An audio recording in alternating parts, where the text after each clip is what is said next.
This is a 1979 Volvo F12 truck, which I have hand lettered in a style befitting its particular vintage. In this video I will be showing you how a phone number would have typically been sign written onto such a vehicle.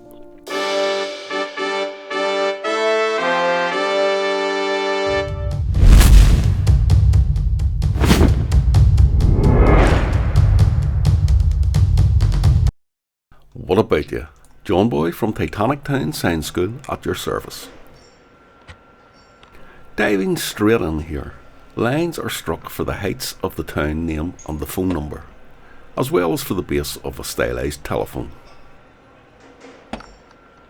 Working from this extremely detailed spec sheet, I lightly mark the general positioning with a black Chinograph pencil.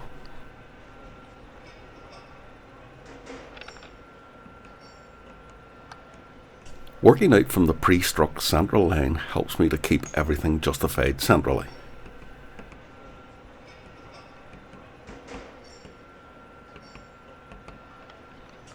Using the pencil with a light and dashed approach will keep the amount of wax from the pencil to a minimum, allowing for easier cleanup as well as a reduced risk of any potential paint adhesion problems arising in the future.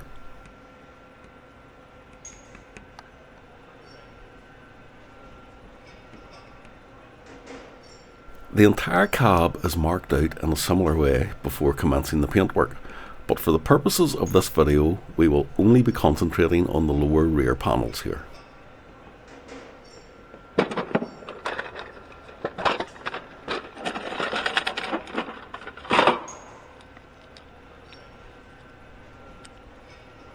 So, arming myself with a pure red sable number 6 lettering pencil, I begin naturally at the top of the panel and work downwards.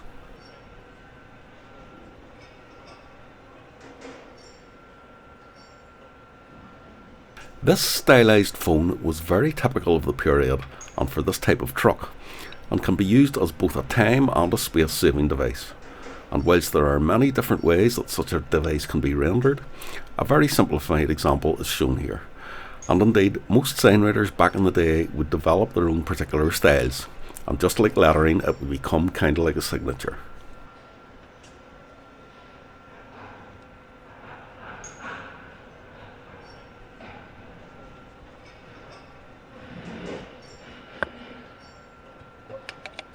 The masking tape used here just speeds the process up slightly, and the telephone cord should sweep smoothly in the general direction of the first line of the phone number, as if it were directing you towards the town.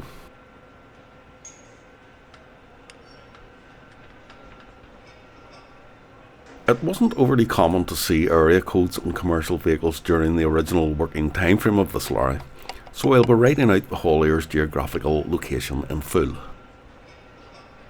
The town's name will be written in a simple casual slanted block, so with the same number 6 brush I start writing the word Armagh.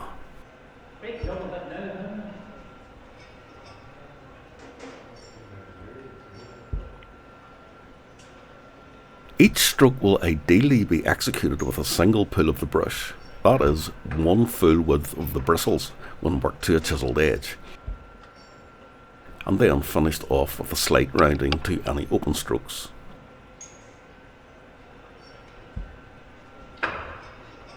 Again, there can be many different versions of these casual styles, but keeping the letters simple and relatively free of flourishes and unnecessary adornments and protrusions can be really solid groundwork in helping the novice to understand and eventually master freestyle signwriting.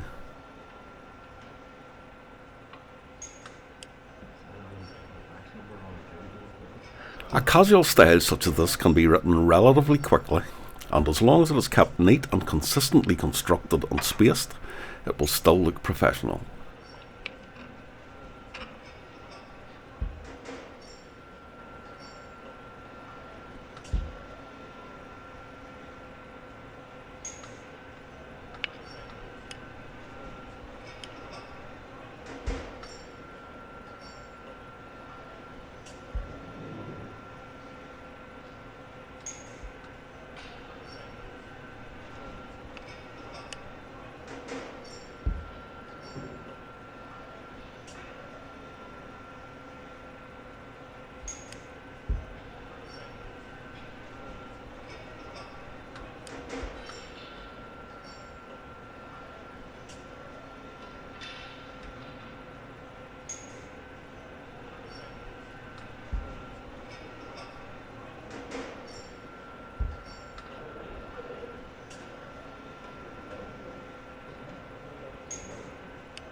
But before I move on to the more angular block of the numerals, I will just add that with freestyle lettering, it is very important to try and work at eye level to your lettering, especially with a non-italic style.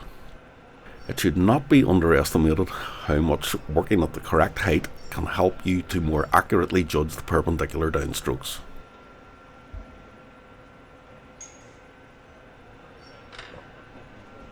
Continuing on to the actual phone number, the method of construction is not really that much different than what we have just discussed, in that I am once again doing a one-stroke letter.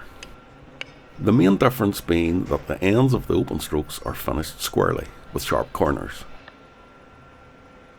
A higher degree of care must be exercised overall with normal block letter, and this can take many years to fully master.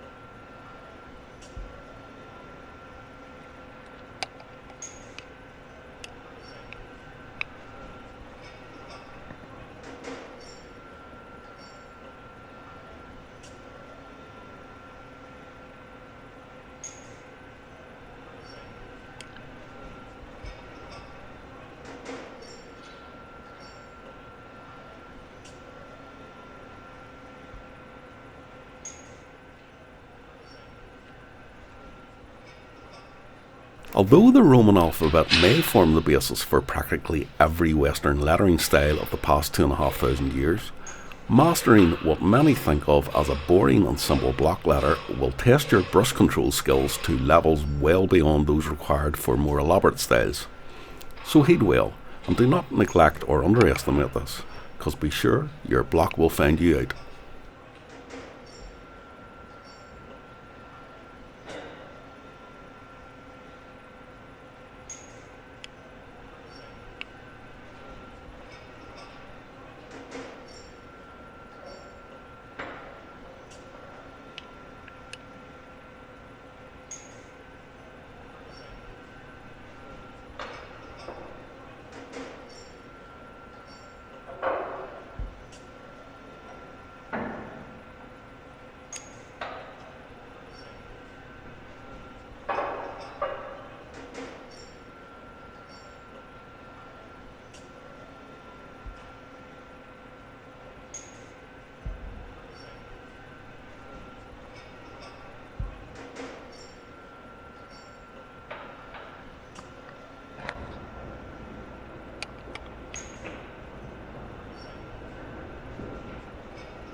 With this replicated on the other side of the truck, I can now begin the shading.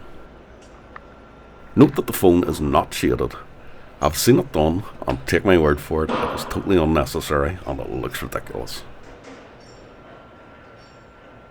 So using a number 4 brush, I am adding an angled away shadow in an imitation gold. This shadow is kept deliberately on the light side and not too close to the actual letter.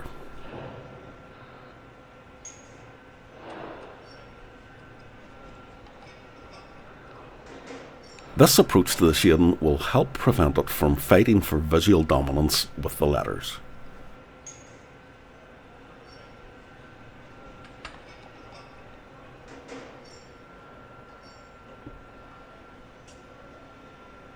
Some of my regular viewers may have noticed that I normally edit out the dipper work.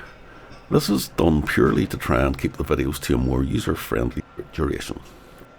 I have, however, in this case decided to leave the entire process relatively unedited so that you may not only gain a better understanding of the way the brush has worked against the dipper, but also that you should have a more accurate impression of the length of time that this signwriting process can actually take.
And on that note, as we wrap this episode up, I should remind you that this panel was only a small part of the whole signwriting commission for this truck, but it was all completed in one visit and in one day. So please join me next time when I'll be lettering the main text on the cab doors. And with that, I shall bid you adieu and thank you for watching. So please consider liking the video and subscribing to the channel. You never know, you might just learn something.